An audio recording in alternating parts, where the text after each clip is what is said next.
Voilà, c'est parti pour moi. Voilà. Bon, bah, écoutez, je propose, si vous en êtes d'accord, il est 33. Il y a peut-être bien encore quelques personnes qui vont se connecter en cours de route, parce que c'est un peu comme ça que ça se passe, mais on va peut-être commencer. Alain Noël, tu es d'accord? On commence. Marie, Nicolas, c'est bon, on y va? Vas-y. Ok, donc déjà, bonsoir à nouveau à tous. Nous sommes tout à fait ravis de vous retrouver pour cette troisième séquence des entretiens d'été. Et donc, cette semaine, nous accueillons deux intervenants exceptionnellement, donc Marie de la Chennelière et Nicolas Morel-Journel. Donc, je vais laisser à Alain Noël le soin d'abord de présenter les conférenciers. Ensuite, je vous présenterai les médiateurs et la conférence pourra démarrer. Alain Noël, à toi. Merci. Donc, bonsoir à tous. Heureux de vous retrouver pour cette troisième séance des entretiens d'été. Le thème choisi est, au fait, la transidentité. C'est dans le cadre général des entretiens d'été de cette année. Ça nous a semblé tout à fait normal de parler de ce thème. Alors, nous avons comme intervenant d'abord Marie de la Chenelière, que vous verrez à l'écran, que vous voyez à l'écran. J'ai connu Marie de la Chenelière il y a, on va dire, quelques années, à Lille, très précisément. Elle est psychopraticienne, j'ai ma langue à fourcher, et elle est intervenante dans les problèmes de transidentité. Elle était chercheuse associée au CCOMS de Lille. Ne demandez pas ce que c'est dans le cadre d'un DIU universitaire. Elle est dans le cadre des relations d'aide et de soutien auprès des personnes transidentitaires. Elle a travaillé à la maison de santé de Moulins, qui est un quartier de Lille très particulier. Et elle a travaillé également à la révision de la CIM 11, qui est une révision très médicalisée. Voilà, donc Marie de la Chenelière se présentera lors de la première intervention qu'elle fera, de manière plus détaillée, mais je la remercie très sincèrement d'avoir accepté de parler en son nom propre lors de ces entretiens d'été. Notre deuxième intervenant, très paradoxalement, nous en avons deux, et chirurgien, c'est donc le docteur Nicolas Morel-Journel, que vous voyez aussi à l'écran, qui est chirurgien des hôpitaux de Lyon et qui a été chef de clinique dans le service d'Albert le Riche à une époque où Albert le Riche à Lyon avait créé un groupe de recherche, d'études et de traitement des troubles de l'identité sexuelle. Et progressivement, Nicolas Morel-Journel, qui est urologue dans le cadre d'une spécialité générale, s'est spécialisé dans la recherche des malformations de l'appareil génito-urinaire et en particulier, mais pas seulement, dans le problème de la chirurgie de la transidentité, de la transition comme on l'appelle. Il s'est formé auprès du professeur Pierre Brassard au Canada et il a développé une spécialité qui jusqu'alors était plutôt réservée aux écoles thaïlandaises et il est devenu internationalement connu euh, sur ce problème-là et il était tout à fait qualifié pour nous parler non pas seulement de technique médicale, car ce soir vous comprenez bien qu'il ne s'agit pas de faire un exposé sur la technique chirurgicale de ce genre de chirurgie, qui est très longue et assez difficile, mais bien d'aborder les problèmes de relations, de psychologie et les problèmes éthiques que pose cette chirurgie, et surtout les problèmes de relations entre le chirurgien et son malade qu'il faut accompagner. Marie de la Chenelière nous avait dit, et je l'avais repris dans le flyer, qu'il s'agissait au fond, comme pour un accouchement, d'accoucher d'une nouvelle identité, et je pense que c'est bien de ça dont il s'agit. Voilà ce que je voulais vous dire sur nos deux intervenants. Je repasse la parole à Marie-Thérèse. Merci Alain Noël. Je rectifie juste, je ne crois pas qu'on puisse dire qu'il s'agit de son malade, mais plutôt de son patient. Exact. Exact. Alors, nos deux animateurs ce soir, une animatrice et un animateur, médiateur, sont donc d'une part Martine Limbach, que certains connaissent déjà, puisqu'elle était déjà intervenue dans le cadre des entretiens de l'année dernière. Donc, Martine est juriste internationale spécialisée dans les financements des projets internationaux et notamment des projets spatiaux. Et oui, il y a des problèmes juridiques avec tout ce qui part dans le ciel. Elle est fondatrice des concepts de management des fonctions juridiques et de gestion des risques juridiques. Elle a eu et elle a toujours des engagements militants, qu'ils soient politiques, syndicaux ou féministes. Et elle est donc membre de la Grande Loge féminine de France depuis, je crois, un certain nombre d'années, 1979, si je ne m'abuse. Donc, elle est déjà une maçonne confirmée. Et nous avons donc un deuxième animateur qui est Christian Lallemand. Donc, Christian, lui, est avocat en droit des affaires. Il a un cabinet à Lyon et un cabinet à Bourg-en-Bresse. Et il est membre de la Grande Loge nationale française depuis 25 ans. Donc, lui aussi, un maçon qui a de l'expérience. Et il faut savoir que cette année, il est président du Salon du livre, les rencontres culturelles maçonniques de Lyon. Voilà. On fait un peu succinct dans les présentations pour gagner un petit peu de temps, mais je ne doute pas que nos animateurs vont être tout ouïs par rapport à l'exposé qu'ils vont entendre et sauront répondre, reprendre vos questions pour les leur poser. Donc, je vous rappelle, et je rappelle, on vous le redira, vous utilisez pour poser vos questions uniquement l'onglet Q et R. Voilà, donc Marie, Nicolas, nous vous donnons la parole. À vous. Ok, bonsoir à tous et à toutes. Je suis Marie de la Chenelière et je suis une personne trans. J'ai été pendant longtemps à la GLDF et j'ai dû en partir justement parce que j'ai changé d'identité. Mais je n'en parlerai pas ce soir, sauf pour répondre à vos questions, parce que ce n'est pas l'objet de notre propos. L'objet de notre propos, c'est de faire un échange croisé avec Nicolas sur ce que c'est que la transition, vue du point de vue d'un professionnel, d'un chirurgien, et vue du côté d'une patiente, parce que ce soir, je me définirai comme ça. Donc, je vais passer la parole à Nicolas pour qu'il se présente. Bonsoir à tous. Tout d'abord, un grand merci à l'ensemble d'entre vous de nous avoir donné la possibilité de parler d'un sujet qui est très complexe et qui est assez au centre de préoccupations sociétales aujourd'hui. Et je pense que c'était important de pouvoir en discuter et encore plus important d'avoir Marie de la Chenelière pour témoigner en son nom propre et par son expérience de ce qu'elle a pu vivre. Et je crois que parfois, ça fait beaucoup mieux que beaucoup de longs discours scientifiques d'avoir la parole des personnes concernées. Et c'est une chose qui me paraît importante.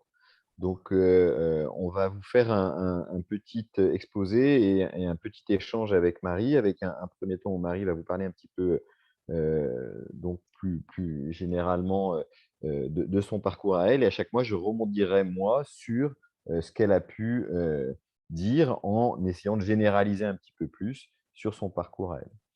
Donc, avant de commencer cette histoire personnelle d'un parcours de transition, je pensais important peut-être de rappeler 2 ou 3 définitions qui me paraissent importantes, puisque quelque part, c'est pas forcément inné pour tout le monde de savoir ce qu'est la transidentité, ce qu'est la question du genre. Alors, on se dit, bah, pour trouver les bonnes définitions, qu'est-ce qu'il faut faire? Il faut aller dans le dictionnaire. Donc, je suis allé dans le petit Robert et puis j'ai regardé, par exemple, pour le genre masculin, le genre féminin. Et quand on regarde à masculin, c'est qu'on trouve qui a les caractères de l'homme. Alors, ça ne nous avance pas beaucoup. J'ai creusé un petit peu et finalement, en creusant un petit peu, on s'aperçoit que c'est les critères masculins ayant atteint une certaine maturité physique et morale, présence d'un chromosome Y et des caractères sexuels secondaires. On précise un petit peu ce qu'il y a dans ce caractère masculin. Sur le féminin, on a un petit peu la même chose, mais de l'autre côté, c'est une femme qui a atteint une certaine maturité physique et morale avec une présence de chromosome XX et les caractères sexuels secondaires. Donc ça nous définit un petit peu ce qu'est le masculin et le féminin avec le mot ce qu'est une femme et ce qu'est un homme, mais quelque part, ça ne nous dit pas très bien ce que c'est le genre réellement.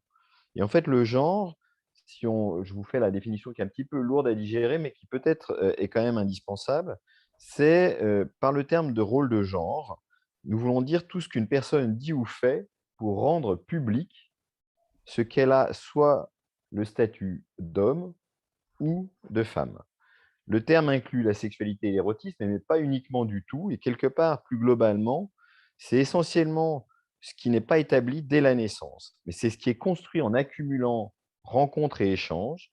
C'est un apprentissage occasionnel qui va se faire au fil de l'eau, un petit peu comme on apprend une langue maternelle. Donc le genre, quelque part, c'est quelque chose, quand l'enfant naît, il ne sait pas de quel genre il est, mais petit à petit, par ses contacts et ses interactions avec l'autre, il va avoir son genre qui va se définir, il va savoir qu'il est du genre masculin ou féminin.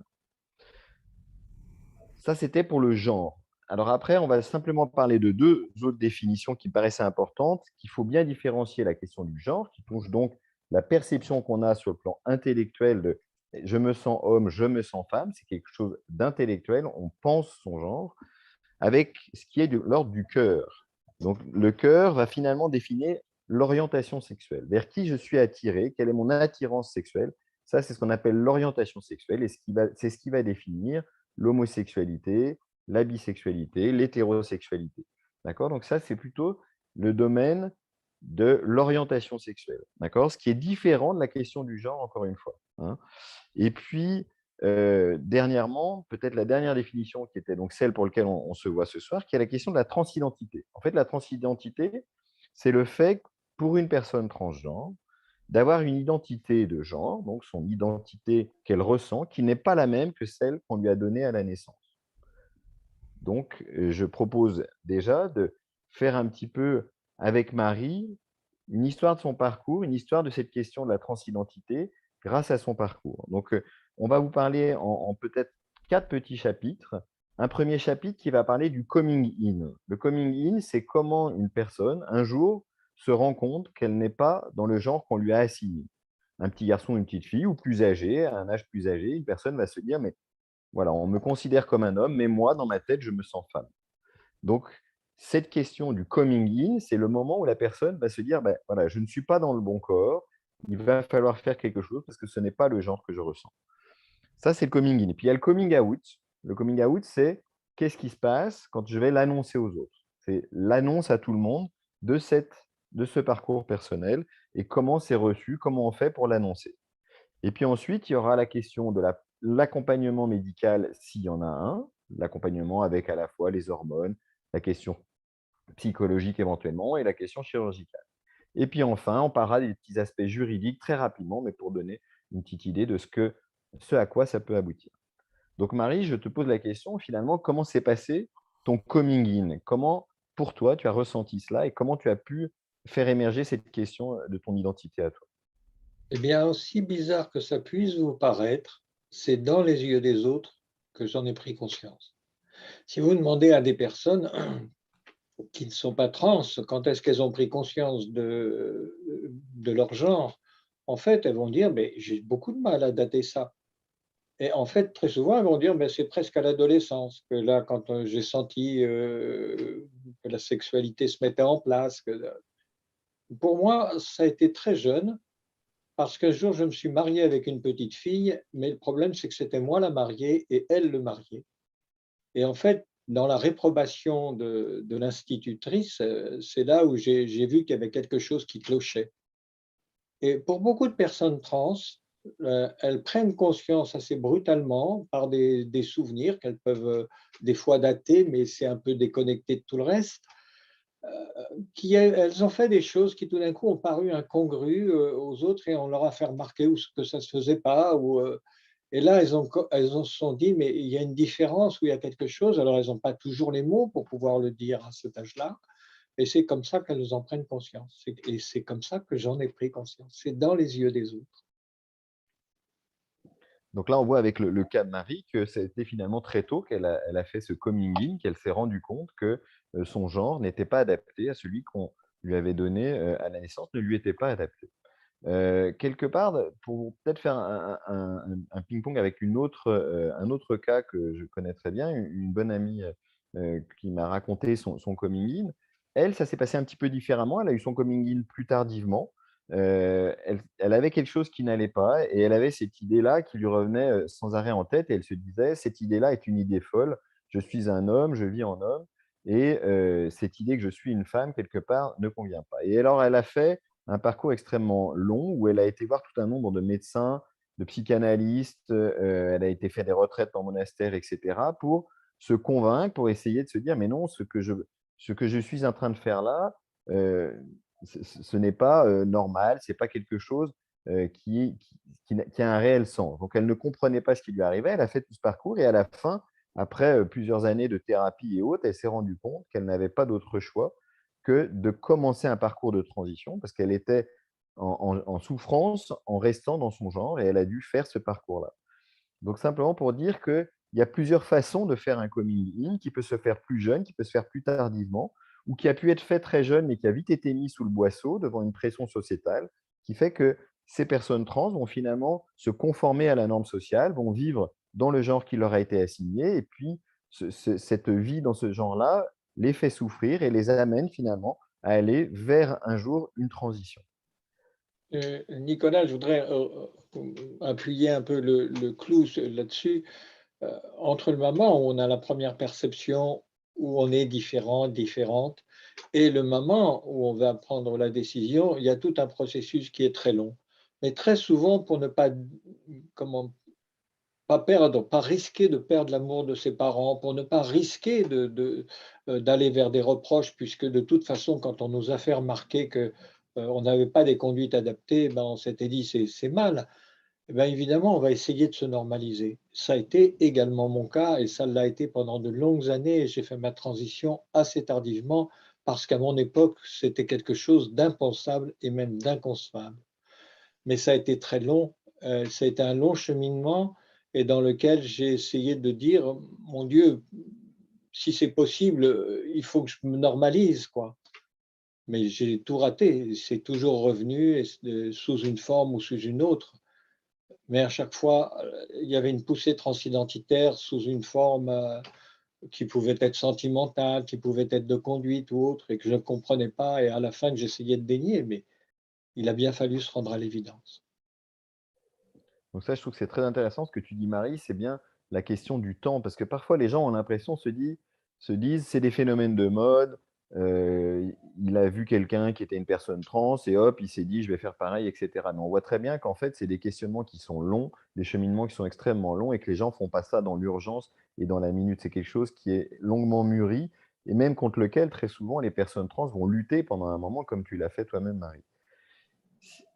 Quand tu as pu faire ce coming in, quand toi tu t'es dit finalement je ne peux pas faire autrement que, de changer mon assignation parce que je ne me sens pas, dans ce corps d'homme qu'on m'a donné et qui m'a été assigné à la naissance, cette identité masculine ne me convient pas.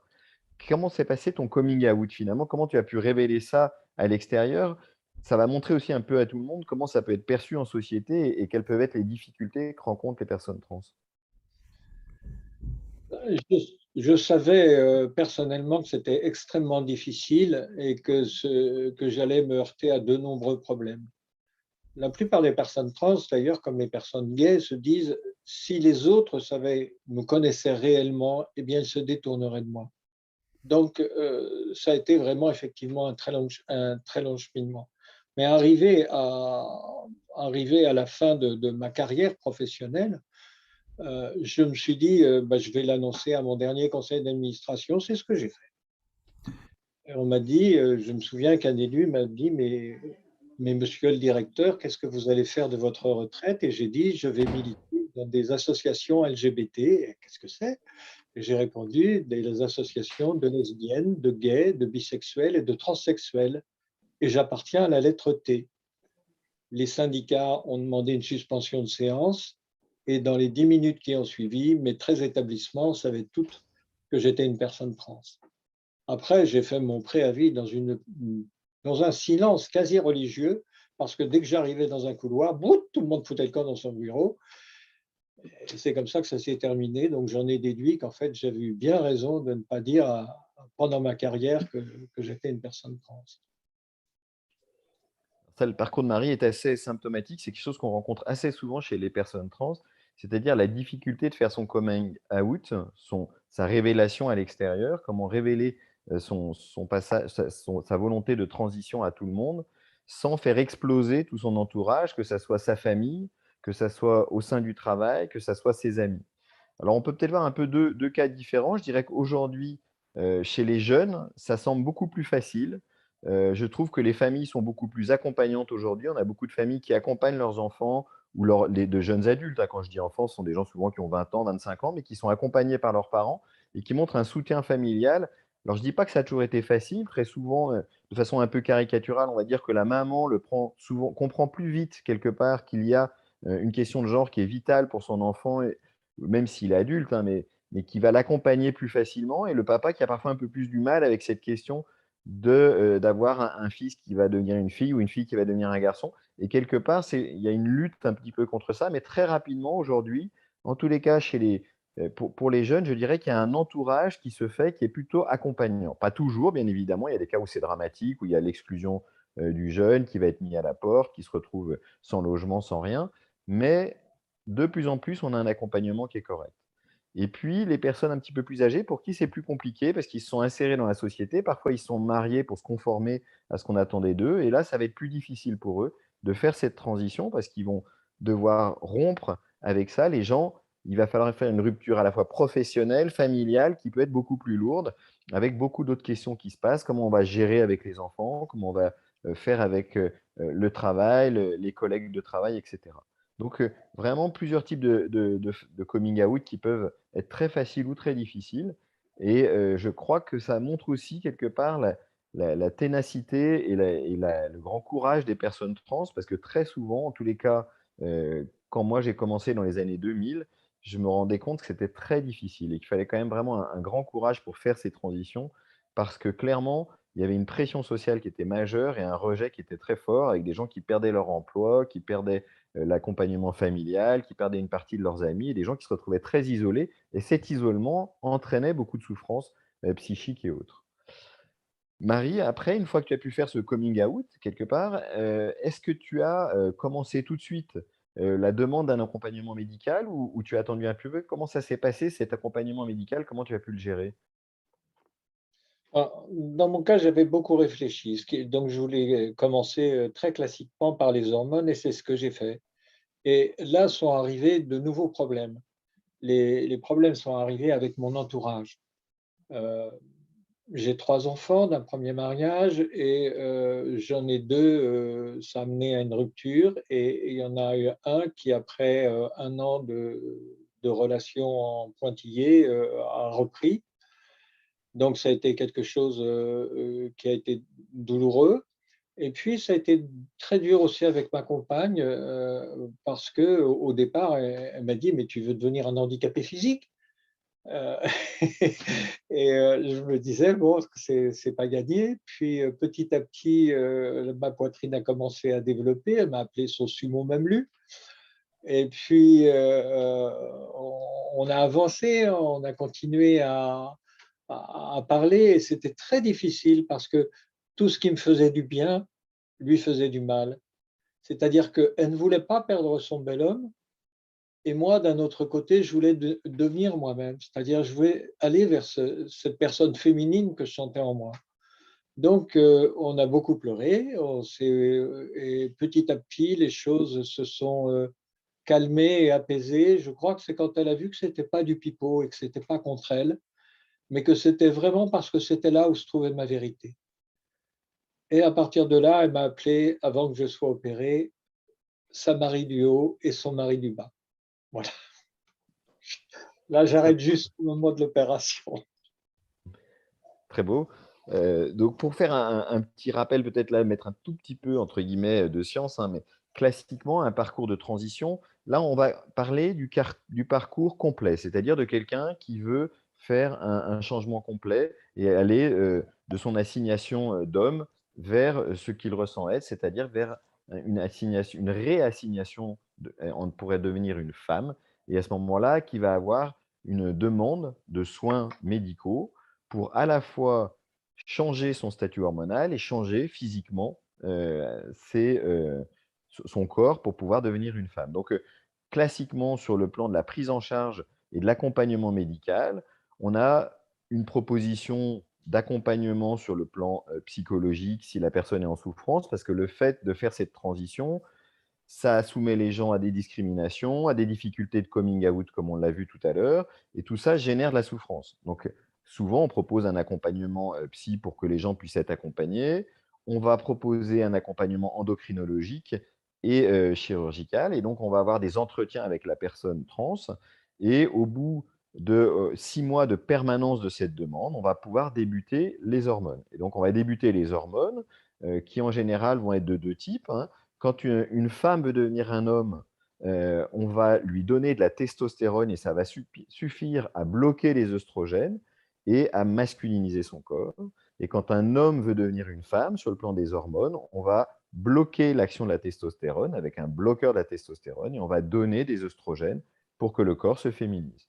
Donc, c'est ce que Marie a eu durant son parcours. Et donc, cette prise en charge hormonale va amener, c'est pas uniquement le fait d'avoir les mêmes hormones qu'une femme, mais ça va entraîner des changements physiques, ces hormones, et puis aussi psychiques. Très souvent, ça amène un apaisement. Ça peut amener quelque chose qui va être de l'ordre du psychique, qui est quand même un bien-être. Et donc, ces éléments-là sont très demandés par les personnes trans. Et souvent, ça fait déjà un apaisement, une première étape qui permet à la personne d'aller beaucoup mieux dans sa vie de tous les jours. Ensuite, Marie, est-ce que tu as été un peu plus loin que la prise d'hormones ou comment s'est passé ton parcours? Oui, mais je voudrais déjà rebondir sur la question de l'accompagnement. J'ai effectivement été voir un psychiatre, pas dans le cadre du parcours officiel, mais j'ai été également voir un psychiatre. Et en fait, c'est pas du tout pour savoir qui j'étais. Je savais à mon âge ce que j'étais, mais la peur de voir l'éloignement de mes enfants, la peur de perdre une femme que j'aime profondément, a été un endroit où j'ai eu besoin de soutien. Donc, vous voyez, je n'ai pas été voir parce que je me sentais malade de mon identité de genre. C'est pas ça. C'est pas à cause des bouleversements qu'il fallait gérer. Et non seulement c'est dur de devenir soi-même, mais en plus de ça, tout d'un coup, il faut prendre conscience que son entourage, que l'entourage a besoin en fait pour qu'on arrive à gérer les difficultés, qu'on a besoin de cet accompagnement. Voilà, c'est ça ce que je voulais dire. Donc, aussi bizarre que ça puisse paraître, l'accompagnement ne s'est pas situé là où on aurait pu le penser.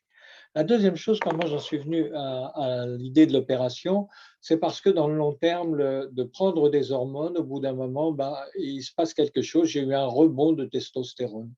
Et ce rebond de testostérone a amené ce qu'on appelle une orchidectomie. C'est le mot à la mode pour parler de castration. Et puis ensuite, le soleil est taquin.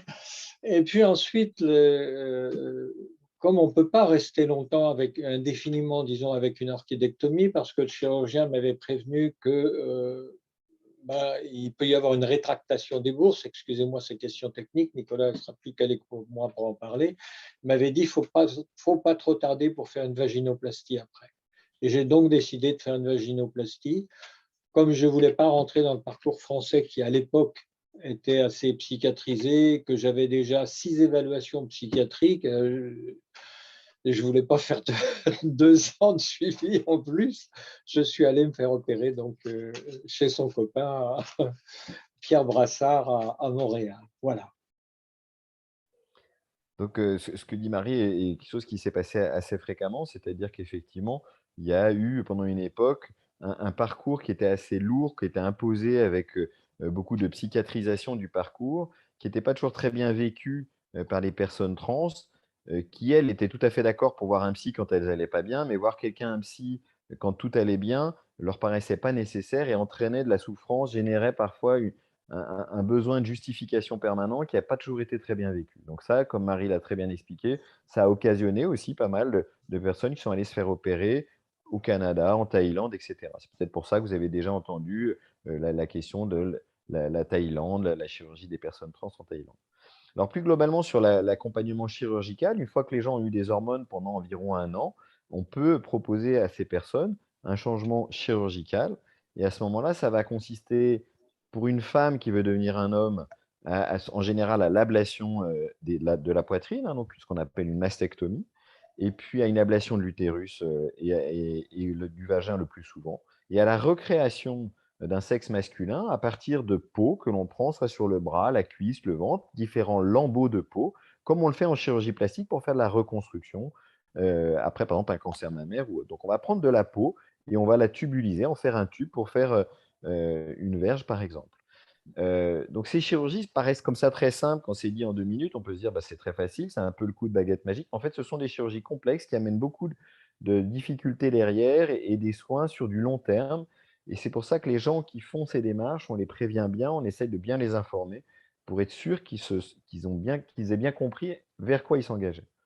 Et puis il y a dans l'autre sens, pour un homme qui va faire sa transition vers un corps de femme, à ce moment-là, la chirurgie va consister essentiellement en 3 types de chirurgie. Parfois une féminisation du visage, on va modifier des éléments du visage.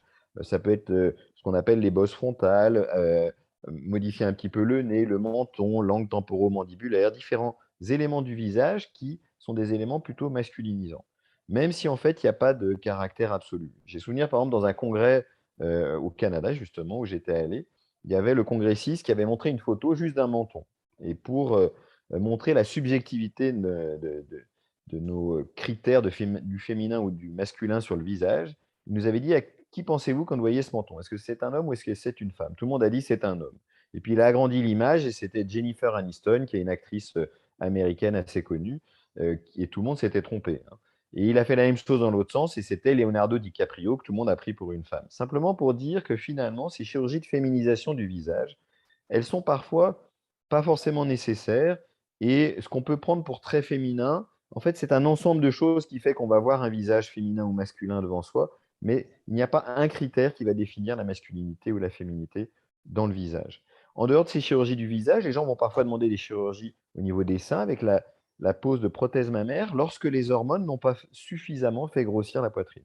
Et enfin, la création d'un vagin à partir des organes génitaux masculins. Et on va créer un espace entre le rectum et la prostate pour venir glisser de la peau et créer un organe qui soit à la fois fonctionnel et esthétiquement ressemblant avec une vulve féminine. Donc, toutes ces chirurgies sont des chirurgies qui sont assez lourdes, mais aujourd'hui, qui ont bien progressé et qui permettent aux personnes d'avoir une sexualité et d'avoir une identification qui est vraiment importante pour elles.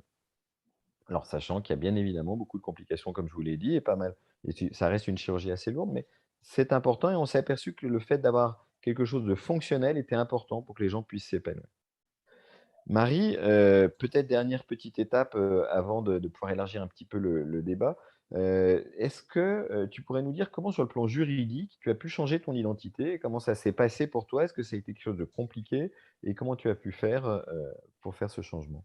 Oui, parce que je l'ai fait avant la loi justice pour le XXe siècle, pour le XXIe siècle. Et donc, il a fallu que j'attaque l'État dans un premier temps. C'était comme si fallait l'attaquer comme s'il avait commis une erreur, quoi, qu'il fallait réparer.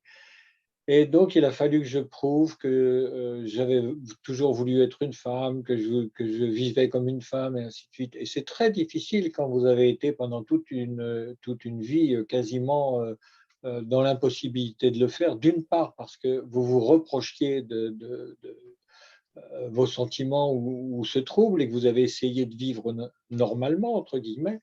Et deuxièmement, vous trouvez ça très injuste parce que en fait, ça se retourne contre vous. Vous avez été finalement empêché, on vous a empêché de vivre comme vous vous sentiez.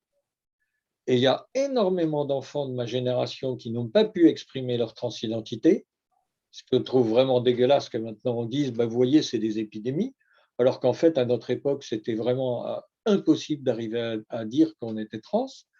Et quand vous arrivez au moment pour le tribunal, on dit, mais vous n'avez pas vécu du tout comme une personne qui est trans, alors comment voulez-vous qu'on vous croie? Et c'est ce qui s'est passé. Donc, il a fallu tout prouver. Il n'a pas fallu prouver donc, que j'étais arrivé à un point où c'était plus, comment ça s'appelle, on m'a demandé pourquoi je n'avais pas eu de féminisation du visage. Donc, il a fallu que je prouve que j'avais été soigné pour un cancer de la gorge et donc que mon visage avait été rayonné et que le médecin fasse un certificat comme quoi je n'aurais pas cicatrisé. Il a fallu que je donne des certificats psychiatriques. Alors, ces certificats psychiatriques ont été dressés comme ça se doit, c'est-à-dire dans l'intérêt du patient. Ça a été remis en cause par le procureur. Donc, il a fallu prouver que le Code de la santé publique dit bien que c'est comme ça que ça se fait, qu'il n'y a pas besoin de donner le détail du dossier médical du patient. Et puis, sur quoi on m'a embêté ah oui, si c'était suffisamment avancé pour être irréversible. Alors à l'époque, c'était très faux cul, c'est-à-dire on nous demandait tout ça pour être sûr, en fait, essayer d'avoir la certitude qu'on était devenu stérile. Quand j'ai compris ça, alors j'ai envoyé un certificat d'azoospermie puisque j'avais fait une vasectomie quand j'étais plus jeune, après mes 3 enfants. Donc ça a été comme ça et le procès a été véritablement une boucherie. La procureure de la République a continué à sonner la charge et quand j'ai produit, quand on a lu la pièce concernant pourquoi je ne pouvais pas avoir de féminisation du visage, elle a dit mais vous en auriez eu bien besoin avec les traits masculins de votre visage. J'ai explosé en larmes et c'est mon avocate qui m'a pris dans ses bras. Donc il y a eu un moment space au tribunal. Et à partir de là, en fait, ça a été gagné parce que la juge m'a appelé madame jusqu'à la fin et, euh, et ça s'est terminé comme ça et le jugement a été effectivement en ma faveur. Mais c'est vraiment été, je ne peux pas vous dire, j'en ai vraiment une horreur. Je me suis dit, c'est vraiment pas juste d'humilier les gens à ce point-là.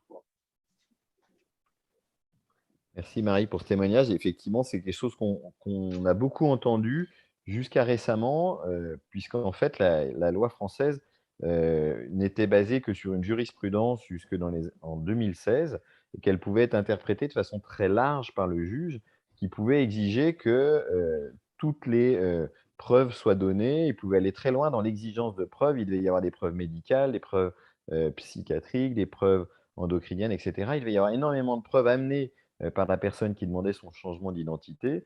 Et il pouvait refuser malgré tout en demandant de nouvelles expertises, etc. Et il y a des gens qui ont pu attendre jusqu'à 10 ans pour avoir leur changement d'identité, alors que c'était un homme trans, donc c'était une femme au départ qui a fait sa transition et qui est devenue un homme. Et pendant 10 ans, il a vécu en homme avec une barbe, il était identifié par tout le monde comme un homme. Et quand il présentait ses papiers d'identité, il se faisait, je rappelle un de mes patients qui me disait quand il allait à la poste à Marseille et qu'il présentait ses papiers d'identité, il y avait souvent des caissières qui lui disaient mais comment votre mère elle a pu appeler Jérémy Alice un beau garçon comme vous. Donc comme ça en public devant tout le monde et il se retrouvait quelque part stigmatisé où on exposait cette erreur judiciaire. Donc cette question juridique, elle a été longtemps très difficile pour les personnes trans. Heureusement, depuis 2016, c'est beaucoup plus simple. Il faut simplement que la personne qui veut changer d'identité puisse amener un certain nombre de témoignages et qu'ensuite, il va y avoir un jugement qui est simplifié, mais il n'y a pas besoin d'amener des preuves médicales pour cela, ce qui réduit beaucoup cette souffrance. Et comme il y a cette circulaire qui est sortie, c'est opposable et ça fait qu'il y a beaucoup moins de juges qui vont embêter les personnes concernées. Nicolas, en fait, c'est dans la loi maintenant. C'est pas une circulaire, mais c'est dans la loi. Oui, Et c'est devenu dans la loi, effectivement. on nous remonte régulièrement qu'il y a des problèmes, surtout dans les petits villages ou dans les endroits où il n'y a pas d'habitude, parce que là, ils ne peuvent pas s'empêcher de demander une médicalisation des preuves. Bon, merci Marie pour ce témoignage sur ton parcours, tant sur le plan médical. Et ce qu'on peut voir quand même à travers le parcours de Marie, c'est combien ça peut être difficile, ça peut être long et combien il faut du courage pour faire un parcours jusqu'au bout comme ça. Et quelque part, je crois qu'en soi, on n'a pas besoin de faire des discours beaucoup plus longs pour montrer que ce n'est pas quelque chose du domaine de la mode et qu'on ne peut pas faire ça sur un simple coup de tête. Il y a une telle complexité dans ces parcours que, on voit bien qu'à la fois pour soi-même, vis-à-vis des autres, vis-à-vis de la loi, vis-à-vis de la médecine, il faut sans arrêt prouver des choses et que c'est un parcours qui demande énormément de courage et qu'on ne va pas faire à la légère. Donc ça, c'était un petit peu pour peut-être appuyer ce point-là que je trouve important. Après, moi, je voulais un peu vous rassurer tous pour vous dire que quelque part, on a tous pu avoir quelque part une vision un peu biaisé. C'est-à-dire que quand moi j'ai commencé mon parcours de médecin dans les années 2000, je suis allé dans un service où on opérait des personnes trans. mon premier réflexe quand j'ai vu ces opérations, c'est de me dire, mais pourquoi, pour une question d'identité, on ne va pas pousser ces gens à faire une psychanalyse, à les pousser à bien réfléchir à leurs questions identitaires. Et puis, je me suis rendu compte dans le service qu'il y avait beaucoup de gens qui avaient essayé ça et puis que les preuves scientifiques, déjà à l'époque, montraient que ça ne marchait pas. Et donc ces personnes, en les accompagnait, en faisant ces interventions, on s'apercevait qu'elles allaient beaucoup mieux et qu'elles avaient un mieux-être évident.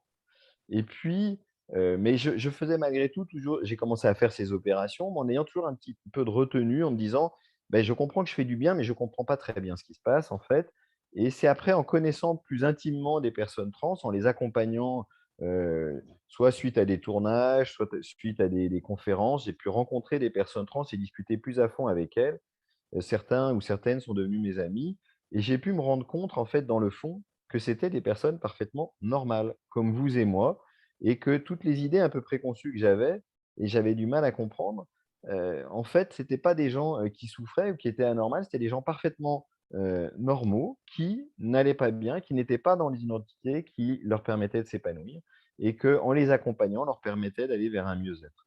Et donc je crois que c'est important ça et je vous en voudrais pas du tout d'avoir cette pensée peut-être première quand on discute de ça avec Marie, de se dire: «Cette idée est un peu folle». Effectivement, quelque part, c'est difficile de comprendre le pourquoi de cette transition. Qu'est-ce qui amène à ça?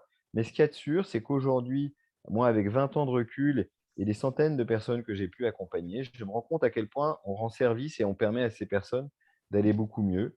Et de temps en temps dans la vie, je crois qu'on peut accepter de ne pas tout comprendre, mais d'être pragmatique et de voir qu'en aidant, on améliore la qualité de vie de ces personnes, qu'on accompagne. Marie, je ne sais pas si tu voulais rebondir sur ça justement, Oui, oui, oui. Je voulais rebondir. Je vais parler de comment s'est passé les quelques mois que j'ai eu avant mon opération. Dans cette période-là, entre le moment où vous êtes accepté et le moment où vous allez être opéré, il y a évidemment un délai. C'est-à-dire, on vous dit c'est pour telle date. Et bien évidemment, là, il a fallu, c'est pas qu'il a fallu réfléchir, ça réfléchissait en moi. Et au fur et à mesure que j'avançais, je me disais, c'est déraisonnable. C'est vraiment déraisonnable. Et je me suis retrouvé seul, en fait, à Montréal et j'ai passé une nuit juste avant d'être opéré à l'Holiday Inn. Puis donc, je me suis baladé un peu dans Laval, puisque c'est dans ce coin-là où j'étais. Et puis j'ai pensé, mais tout le temps, mais c'est déraisonnable. Et d'un autre côté, quelque chose en moi allait. Et j'ai réfléchi après, ça m'est venu peu de temps avant l'opération, le soir ou le lendemain matin au petit déjeuner, juste au moment où j'allais être opéré, avant d'être opéré. Et je me suis dit, c'est déraisonnable, mais c'est ma vie. Et en fait, vous voyez, ça ne m'a pas rendu plus heureux, cette opération. Ça m'a mis plus en paix avec moi-même. C'est comme si tout d'un coup, le soufflet, c'était... Et je ne vais pas vous dire, c'est vrai, je me suis dit, mais le bon terme, ça ne m'a pas rendu heureux.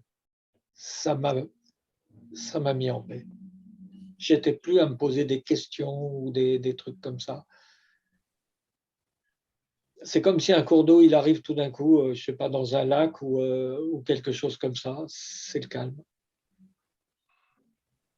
Mais effectivement, si vous essayez de réfléchir à ce que c'est une transition, ça n'a rien de raisonnable.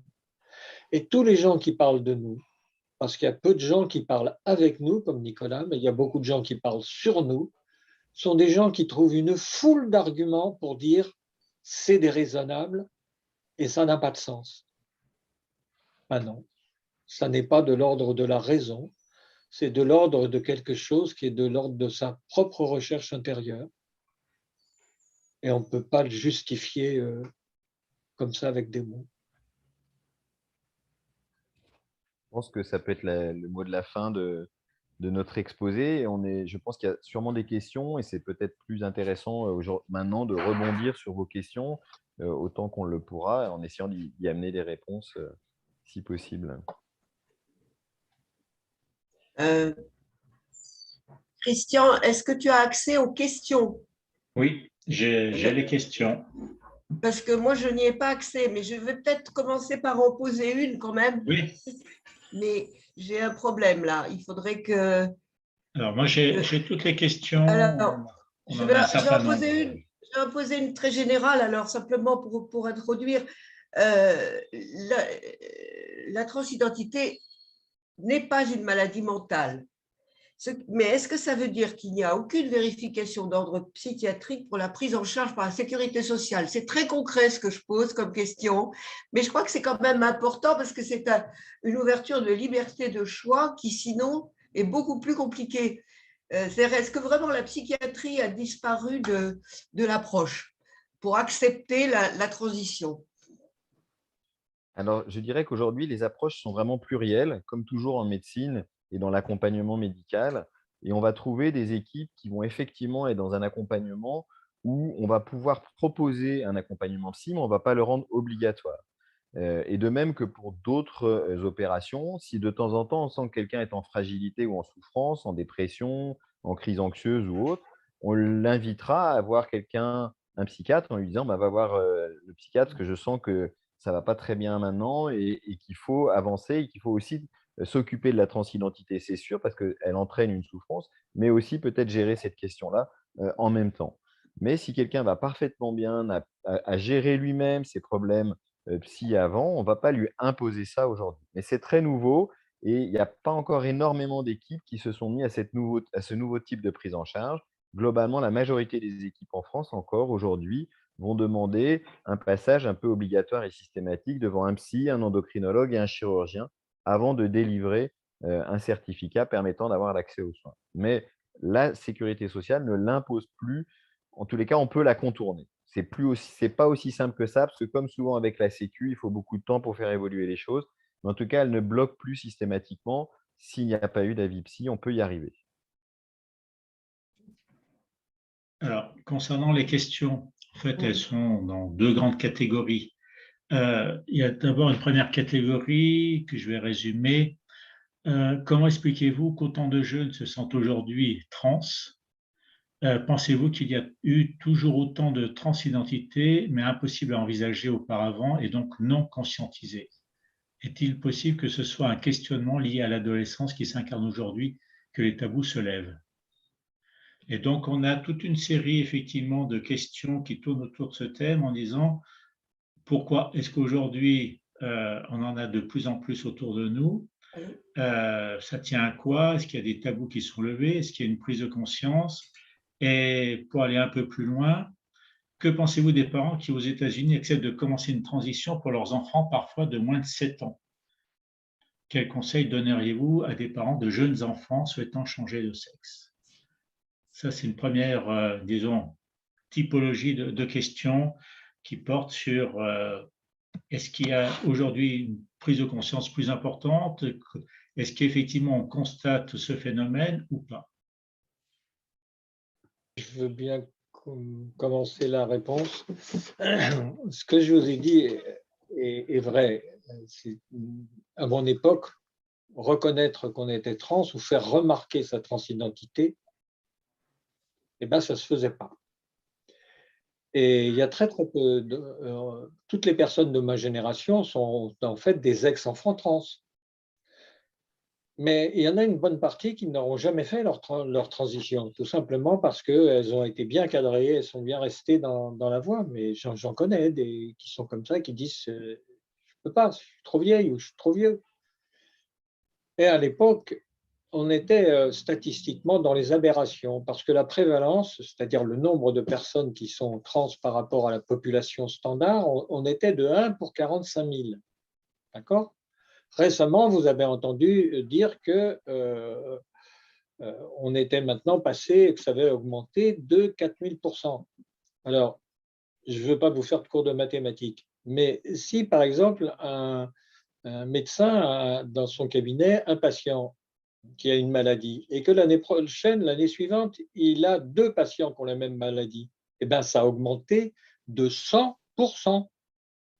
Donc, quand on passe de 45 000 à simplement à 1%, en fait,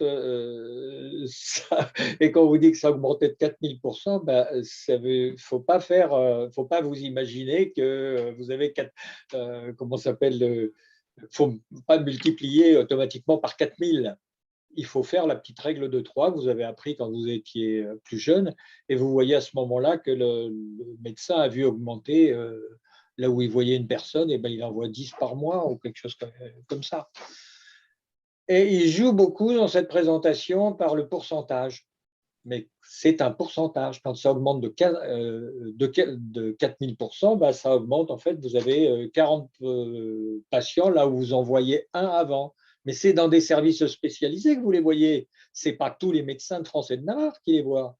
Donc, en fait, l'augmentation qu'on a, elle est, statistiquement, on reste dans quelque chose de très modeste, mais bien inférieur au nombre d'homosexuels, par exemple.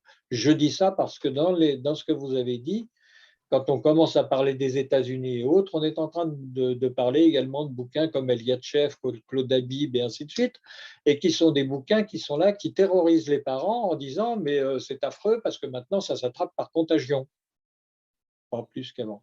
Simplement, comme ça a été dit également, c'est beaucoup plus visible parce qu'on a la possibilité de l'identifier beaucoup plus vite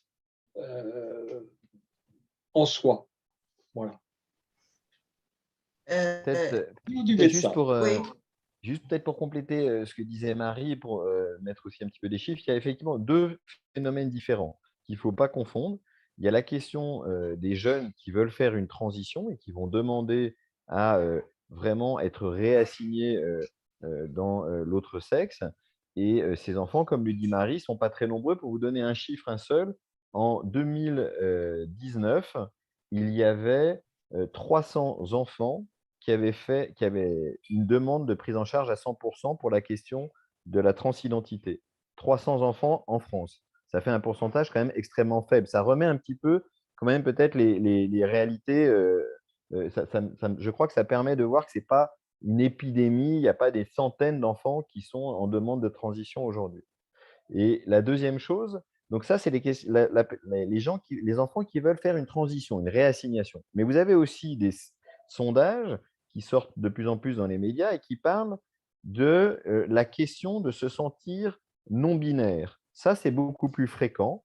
Et en fait, dans la non-binarité, on comprend beaucoup plus de gens. Et on implique les gens qui vont dire, je sens en moi une partie féminine, je ne veux pas changer de sexe, je ne veux pas qu'on me fasse des opérations, je ne veux pas prendre d'hormones. Mais personnellement, je sens en moi que j'ai une part de féminité qui est relativement importante. Et cette binarité homme-femme ne me convient pas parfaitement et je me classerais plutôt dans quelque chose d'un peu intermédiaire. Et ça, cette non-binarité, elle est très présente chez les jeunes. Ça peut atteindre jusqu'à 30% des jeunes aujourd'hui. Donc, c'est un petit peu différent. C'est la question du binaire masculin-féminin. Ça, qui est une question qui, aujourd'hui, il y a de plus en plus de jeunes qui se posent cette question-là. Et puis, la question d'une demande de transition qui est plus rare. Et pour ces histoires de jeunes qui demandent des transitions, il faut savoir qu'on ne donne jamais d'hormones avant l'âge de 15 ou 16 ans en France. D'accord? Donc, ce n'est quand même pas un âge très précoce. Et avant, on peut faire entre le début de la puberté, c'est-à-dire 11 ans et 16 ans, des blocages de puberté. Donc, le blocage de puberté, il n'engage à rien parce que le jour où on arrête le blocage, tout peut repartir comme avant. Donc, c'est simplement pour laisser le temps à l'enfant de mûrir suffisamment pour prendre sa décision quand il sera suffisamment mûr intellectuellement. Parce qu'on comprend bien qu'à 11 ans, c'est un petit peu difficile de percevoir toute la complexité d'une transition. Donc, on le laisse grandir et quand il atteint 16 ans, s'il persiste dans sa demande, on va l'accompagner en lui donnant des hormones de l'autre sexe pour qu'il commence sa transition. Donc, on voit bien que les prises en charge, elles se font dans l'accompagnement. On va accompagner Oui. les gens, mais on ne va pas les opérer. Euh, Je voudrais compléter une petite chose. En fait, vous pouvez faire une transition beaucoup plus jeune, mais qu'est-ce que c'est que la transition quand vous avez 3 ans, 4 ans, 5 ans, 6 ans? Eh bien, en fait, c'est simplement de pouvoir jouer avec votre expression de genre. Il y a au Québec une association qui s'appelle Transkid. Et les parents peuvent venir et les enfants peuvent exprimer leur genre comme ils l'entendent. Mais au bout de quelques années, qu'est-ce que ça a donné? Ça a donné qu'en fait, vous avez aussi bien le petit Billy Elliot, c'est-à-dire celui qui veut devenir danseur, qui sort de cette association, que celui qui va ressortir en étant tout à fait pas du tout intéressé par le fait d'exprimer son genre dans un genre qui n'est pas celui assigné à la naissance. Et vous avez effectivement des petites danses. tout ce qu'on sait, c'est que de toute façon, vous ne pouvez pas faire changer le genre de quelqu'un une fois qu'il est vraiment fixé. Et puis, pour les enfants, on est toujours en train de chercher des trucs pas possibles pour savoir ce qu'ils pensent ou ce qu'ils ont en tête.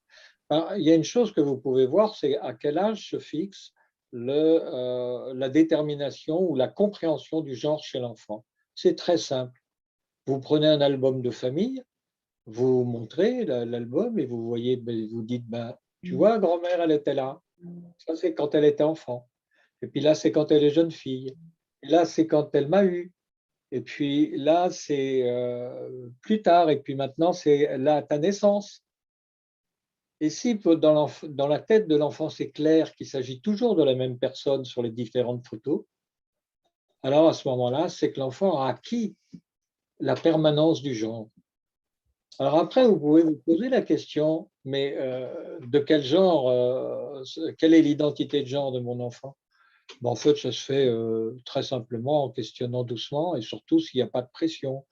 Alors chez le psychologue ou ça peut se faire avec des poupées sexuées ou avec des choses comme ça. En fait, c'est si l'enfant reste, comme a dit Nicolas, si on voit qu'il y a une permanence dans sa conviction, là, à ce moment-là, on se dit anguille sous roche. Mais autrement, un enfant qui un jour veut s'en changer de sexe et puis le lendemain non, bon, il faut l'accueillir joyeusement parce que probablement c'est à l'occasion d'un jeu, mais ce n'est pas pour autant que c'est une certitude. Voilà. Pour rebondir, il y a une question qui indique, est-ce que le problème de la transidentité englobe forcément la relation sexuelle avec l'autre? Ou peut-elle n'être qu'une sensation de ne pas avoir le bon genre sans forcément inclure la sexualité? C'est parfaitement répondu. Cette personne a très très bien compris, c'est effectivement indépendant de la sexualité. On peut être une personne trans qui a fait sa transition et être après homosexuel ou hétérosexuel, on est quelqu'un du même sexe que soi ou de l'autre sexe. C'est indépendant de la démarche en fait. On se rend compte que la transidentité, c'est pour ça qu'on a arrêté de dire transsexualité, hein. Avant, on disait transsexualité pour les personnes trans. Et puis on s'est aperçu que c'était trop connoté sexualité et que ça ne correspondait pas à ce pourquoi ils venaient nous voir. Ils venaient nous voir pour leur identité, pour être dans la bonne identité. Donc c'était bien la transidentité qui est le terme qui convient mieux. Il y a des questions qui sont liées à la franc-maçonnerie, quand même, Oui. donc on va quand même les exprimer. Il y en a une qui relève quel accompagnement peut apporter la franc-maçonnerie, qui par hypothèse se veut bienveillante et tolérante, notamment par rapport aux jeunes, et quelle a été l'attitude des frères au moment où ils ont eu connaissance de cette volonté de transition.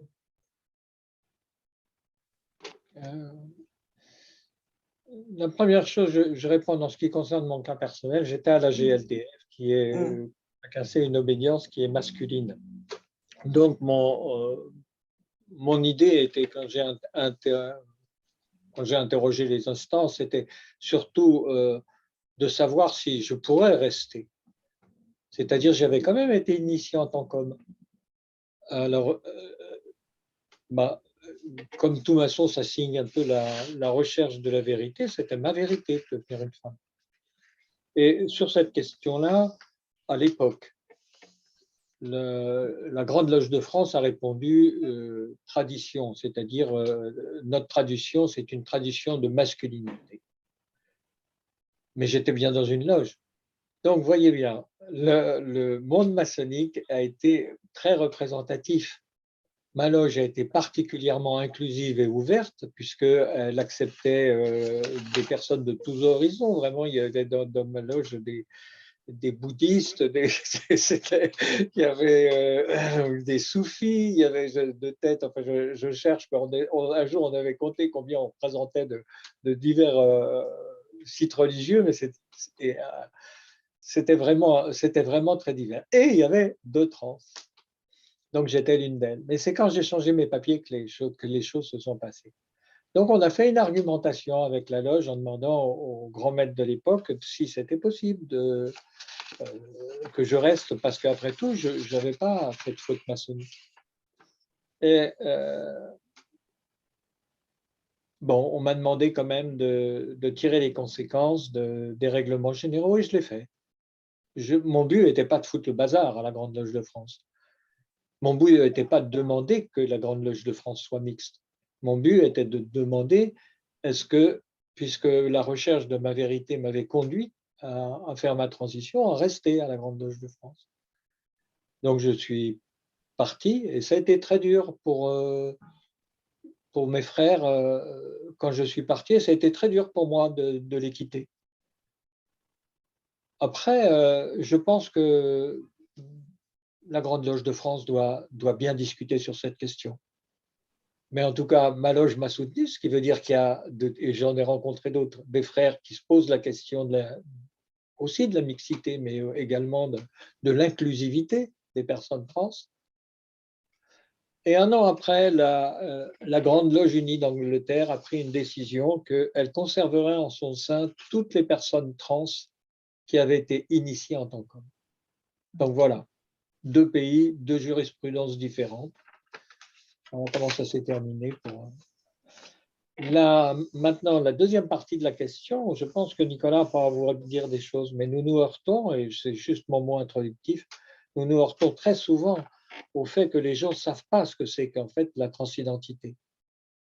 Et de ce point de vue-là, ça ne peut être qu'un concerto à 2 voix, comme on vient de le faire. Et je pense que c'est vrai, il y a besoin d'ouvrir vos portes et d'ouvrir à l'influence des gens qui connaissent vraiment les questions sur la transidentité, parce qu'il y a beaucoup de fantasmes et de méchanceté qui circulent sur nous. Et Nicolas est quasiment un maçon sans tablier qui essaye de former les personnes qui sont autour d'elle. Voilà. Veux-tu en dire quelque chose, Nicolas? Volontiers, c'est vrai que aujourd'hui, en plus, c'est beaucoup plus facile de s'inscrire dans cette volonté de transmission du savoir, parce que les gens sont plus ouverts. Je crois que la société a quand même bougé. En 2004, quand je me souviens, j'avais fait faire une thèse à un étudiant sur la question de la transidentité. Et son patron de l'époque, qui était un grand chirurgien viscéral, donc que je ne citerai pas, lui a dit: «Mais tu sais, tous les transsexuels et ceux qui les opèrent, on devrait les brûler». Donc c'est pour montrer qu'on revient de loin et qu'aujourd'hui, on est beaucoup mieux accepté tant sur le plan, professionnel que sur le plan, sociétal et on a une vraie mission, qu'on se donne, nous, de transmettre ce savoir parce que comme je vous l'ai dit, on peut pas exiger de tous que moi, le parcours que j'ai mis 20 ans à faire pour avoir une acceptation complète et mieux comprendre cette question de la transidentité, les gens le fassent en 20 minutes. On est bien conscient que ça peut être un peu plus complexe que ça. Néanmoins, je pense qu'il faut, toujours garder en tête que le but, c'est aussi de permettre aux gens d'avoir une certaine liberté sur eux-mêmes et de permettre de choisir et de conduire, leur quête à eux, et de les accompagner et c'est notre rôle de médecin de ne pas juger, mais d'accompagner. Je crois que c'est surtout ça.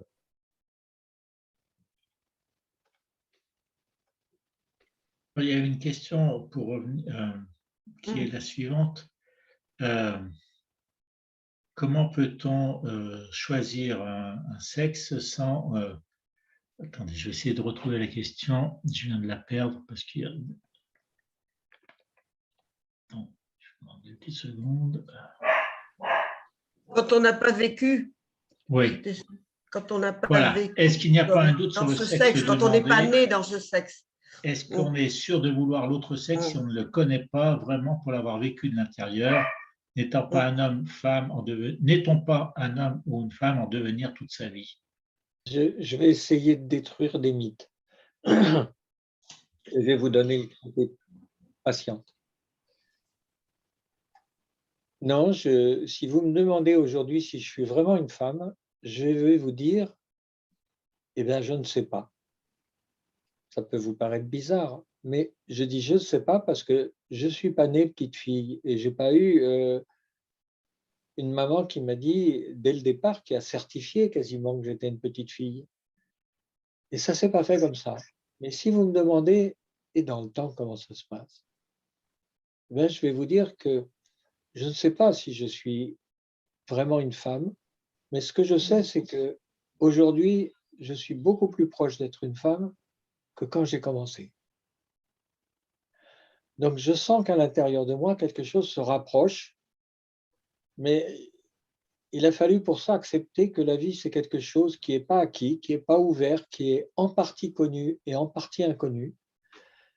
Et c'est un peu comme ça que je me dirige. Alors, en voyant vos questions, Je me dis, vous pouvez vous demander comment est-ce qu'on acquiert des certitudes. Eh bien, c'est en se retournant sur ce que j'ai fait, sur les positions que j'ai prises. Par exemple, en m'habillant de plus en plus et au jour le jour comme une femme, il est arrivé un moment où je me suis dit, est-ce que tu reviendras en arrière? Et je me suis dit, je ne pourrais pas. Et vous voyez, aujourd'hui, une jeune personne m'a téléphoné pour me dire, j'ai arrêté les hormones, alors elle m'a inventé un truc de, de décès de la famille. Vous savez tous, comme à l'école, plus c'est gros, mieux ça passe. Et au bout d'un moment, je lui ai dit, mais je m'en fous en fait des excuses. Vous avez bien le droit d'arrêter ou de vous mettre en pause si vous en avez besoin. Ce que vous jouez, c'est votre bonheur, c'est votre bien-être. Alors, vous arrêtez, c'est bien. Vous reprenez, c'est bien. Et c'est tout à fait normal que vous ayez des moments de doute. On ne peut pas, sur une question pareille, ne pas avoir de doute. Et c'est peut-être de ça dont il faudrait discuter.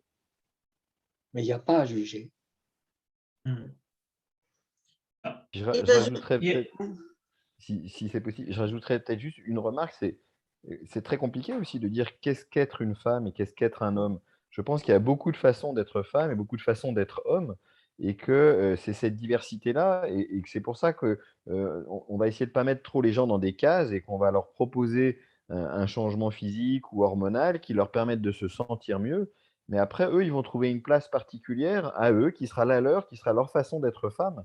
Mais je crois qu'on va essayer de déconstruire, de les aider à déconstruire, à ne pas chercher forcément à vouloir ressembler à un seul modèle, parce que c'est là où les personnes font les plus grosses erreurs, parce que en fait, chacun est unique et c'est très difficile de ressembler à sa mère, à sa tante, à une cousine, à quelqu'un qu'on va idéaliser.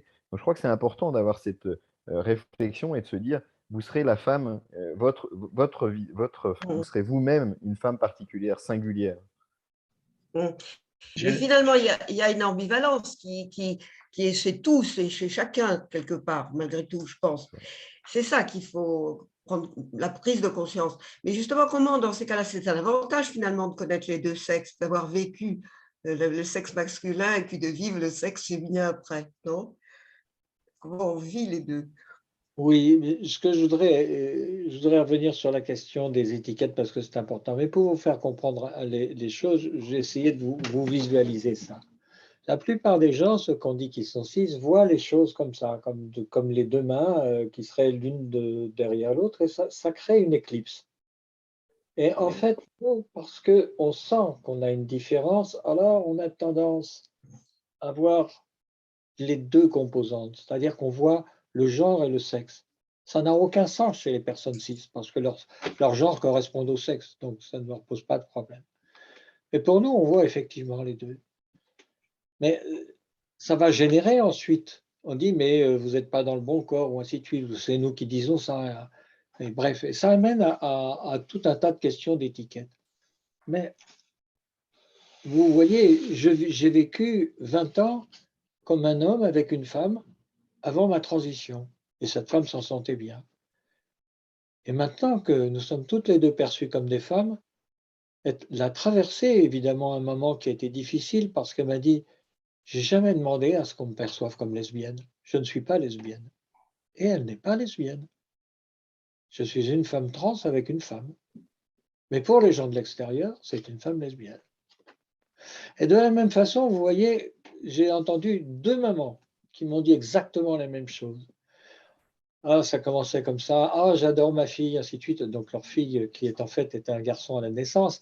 Et puis, elle me prend tout un baratin là-dessus. Et puis, au bout d'un moment, pas sortir le mouchoir, mais sous l'émotion, si vous saviez à sa naissance, comme il était mignon et tout, il avait son petit zizi tout raide et il me faisait pipi dessus. Ces femmes, ce qu'elles décrivent, c'est un amour qui est inconditionnel. Elles ont aimé leur enfant de façon inconditionnelle à la naissance, et c'était des petits garçons. Et parce qu'elles les aimaient profondément et de façon inconditionnelle, elles ont accepté pour leur bien-être qu'elles deviennent des femmes. C'est l'amour inconditionnel qui est souvent derrière et qui permet de transcender, de dépasser ces histoires d'étiquettes. J'ai une question par rapport à ton parcours maçonnique. Est-ce que tu penses que la spiritualité est genrée ou est-ce que tu la vis différemment? Euh,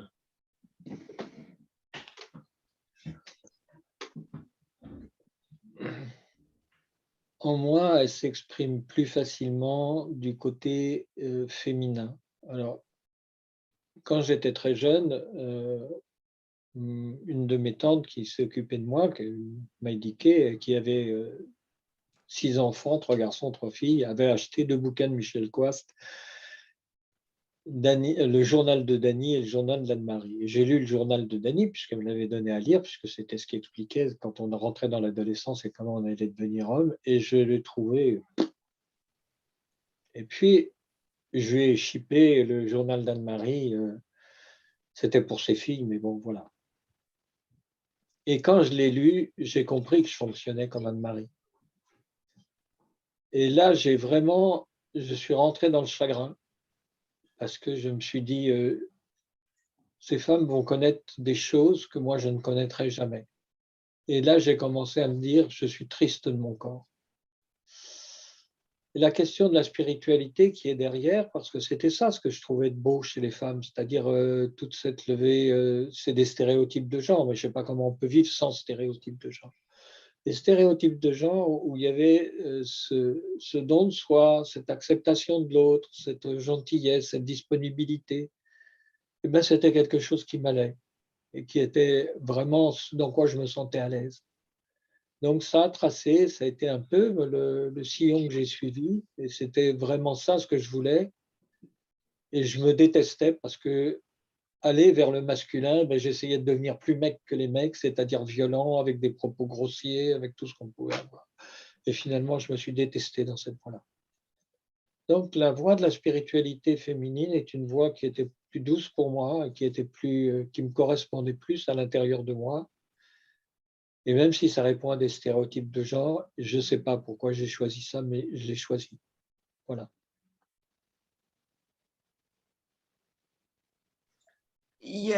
Pardon. Il y a une question sur le sport quand même, hein. Évidemment. La participation aux compétitions sportives rendue un peu discutable pour certains. Bon. Alors, c'est vrai que sur un plan anatomique, Anatomique, oui. il peut y avoir des éléments, la taille, la musculature, qui même s'il y a une transition, va quand même rester un petit peu, qui fait que une femme trans a peut-être un petit avantage sur une femme cis. Donc, femme cis, c'est une femme assignée femme à la naissance et qui est de sexe biologique femme. Et donc, cette femme dans les compétitions, si une femme trans qui va arriver va pouvoir peut-être avoir un petit avantage. Et c'est vrai que ça pose un vrai problème aujourd'hui, un petit peu moins dans l'autre sens, parce qu'en fait, un homme trans, lui, en général, a un corps de base féminin et qui va se masculiniser, mais malgré la testostérone, il ne va pas rejoindre en taille ou en musculature. Donc, dans ce sens-là, je pense que ça serait plus facile. C'est plus facilement accepté en tous les cas. Dans l'autre sens, il peut y avoir des problèmes sur les performances, mais on retrouve la même chose aussi avec les personnes intersexes, qui sont un autre regard, hein. Je ne veux pas rendre les choses confuses, mais les personnes intersexes, ce sont des gens qui sont nés avec un corps qui avait une partie de masculin et une partie de féminin pour des raisons hormonales, génétiques ou autres. Et ces personnes intersexes ont du mal aussi à trouver une catégorie pour compéter ou pour faire du sport. Et quelque part, c'est vrai que ça pose problème parce qu'on ne peut pas interdire à des gens de faire du sport. Alors, on peut le faire en dehors de la compétition, mais c'est vrai que c'est un vrai problème qui devra être repensé. Est-ce qu'on a un moyen de mesurer en quoi il peut y avoir un avantage et est-ce qu'on peut rééquilibrer les choses? Aujourd'hui, en tous les cas, c'est globalement par les 3 quarts des fédérations sportives, c'est refusé ou c'est considéré comme une sorte, entre guillemets, de dopage. J'ai une question, la suivante. Ne pensez-vous pas que les trans sincères, je cite, sont victimes d'un courant trans militant qui qualifie de transphobie toute contestation de la théorie du genre? Oui. Quelque chose me réunit avec Nicolas. Nous avons je pense, je ne sais pas, pour lui, il parlera en son nom, mais pour moi, c'est ce désir de vouloir améliorer les choses, et entre autres la prise en charge de nos semblables. Mais personnellement, je pense que ma liberté s'arrête là où commence celle des autres. Et je trouve qu'il y a des endroits où on ne devrait pas imposer notre volonté, mais on devrait comprendre qu'on se trouve à une limite, confronté à une limite qui est celle d'une autre communauté. Donc, la communauté sportive, bah, ça ne peut pas se régler en exigeant nos droits de trans. Ça ne peut se régler que par la discussion. Pour ce qui est de J.K. Rowling, eh bien, on devrait lui laisser à cette femme le temps de parler. Et puis, d'opposer argument à argument, mais pas de clouer au pilori quelqu'un. Parce que ça, c'est ce qu'on nous a fait. Et là, on est en train de répéter, et c'est un mauvais film et un mauvais scénario. On répète la même violence qu'on nous a imposée. Alors, je regrette des fois que dans les associations qui parlent en notre nom, et des fois un peu abusivement, qu'elles le parlent d'une façon qui soit violente. Donc, je crois sincèrement, en tout cas, que les choses ne progresseront pas comme ça, mais progresseront dans le dialogue et dans la co-construction. Nicolas. Alors, je suis en grande partie d'accord avec toi. Je pense qu'effectivement, dans la position de lutte dans laquelle sont parfois certaines associations militantes, ça peut créer aussi du rejet. Mais d'un autre côté, je comprends aussi ces associations qui ont affaire aussi à beaucoup de transphobie et qui ont quelque part besoin d'être fortes aussi pour soutenir leurs troupes qui peuvent être vraiment très discriminées, avec beaucoup de souffrances sociales, etc. Donc voilà, il y a beaucoup d'associations qui font un travail absolument formidable, qui accompagnent énormément de personnes trans, et sans elles, il y aurait énormément de personnes à la rue qui seraient en grande difficulté d'insertion. Donc, elles abattent un travail vraiment fabuleux. Mais c'est vrai que parfois, dans leur message, moi, j'ai peur que ça puisse être parfois un peu contre-productif quand c'est trop agressif. Et, mais ça s'est toujours vu. On a eu peut-être un peu la même chose à une certaine époque avec ACT UP au moment de la crise du sida. Et on avait vu qu'il y avait une violence qui était quand même très forte, avec une période où ça a été très difficile pour les médecins infectiologues de traiter les patients atteints du sida, parce qu'il y avait une telle violence associative et une incompréhension entre cette violence associative et les médecins qui voulaient aider mais qui ne comprenaient pas pourquoi on les agressait. Et ben parfois, ça fait un petit peu la même chose, et ce n'est pas forcément très constructif et très productif. Mais d'un autre côté, il faut comprendre d'où ça vient. Il y a eu aussi beaucoup de médecins intrinsèquement transphobes qui se sont occupés de personnes trans, qui ont eu des discours très durs avec les personnes trans qu'ils ont suivies. Et malheureusement, ça a créé un petit peu de ressenti. Donc, il faut accepter qu'on prenne du temps et que le temps améliore les choses, et que c'est nos actes qui montreront qu'on est de bonne volonté et qui vont changer les choses. Moi, j'ai une question à te poser, Marie. Dans ta vie maçonnique, tu as senti un changement ou pas dans ton parcours? J'ai changé un changement à quel propos? Ton approche de la maçonnerie, est-ce qu'elle a changé ou pas? Un peu. Ça a quand même été j'ai pris quand même une sérieuse claque hein, quand on m'a demandé de partir, quoi, de tirer les conséquences et de partir. Parce que vraiment, vraiment, je me fichais. Il y a plein de grades, de décors, de tout ce qu'on veut, ainsi de suite en maçonnerie, mais dans le fin fond de mon âme, je pensais que c'était vraiment un endroit où on était foncièrement sincère et où on était sincère, on essayait au moins foncièrement d'être vrai.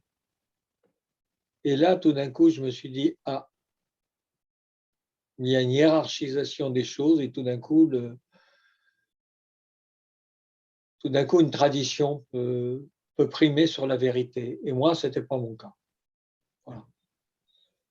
Donc ça a été une grande déception. Mais j'ai eu également un énorme, comment ça s'appelle, une énorme satisfaction, c'est de voir des personnes qui ont été à mes côtés et qui ont dit, mais Marie, tu ne peux pas t'imaginer à quel point pour nous, ça nous a appris de choses, et on a pu échanger, on a pu progresser tout simplement en s'ouvrant. Donc je sais que même en maçonnerie, il y a des choses qui sont très humaines et qu'il faut attendre que les choses fassent leur chemin. Et c'est pour ça que je vous remercie de nous avoir invités, parce que ça donne l'occasion de… Et je pense que plus on se fréquente et et plus on échange sur ces questions-là, et plus on arrivera à créer de tolérance. Mm. Et quelles sont les raisons du rejet? Enfin, je veux dire, qui n'est pas si facile, hein, parce que au départ, la prise de conscience et le mal-être, il peut être chez chacun ou Il a chacune. été à plusieurs niveaux. Il a Ouais. été à plusieurs niveaux, mais un des niveaux, c'est que je crois que c'était très dérangeant à l'époque.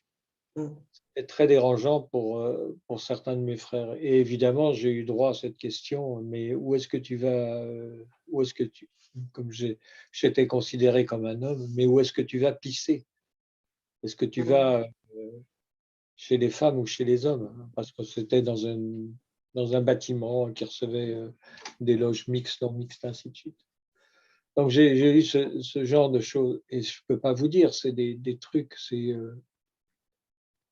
quand on vous le dit une fois, vous en riez, quand on vous dit ça 10 fois, vous avez envie d'en pleurer, quoi.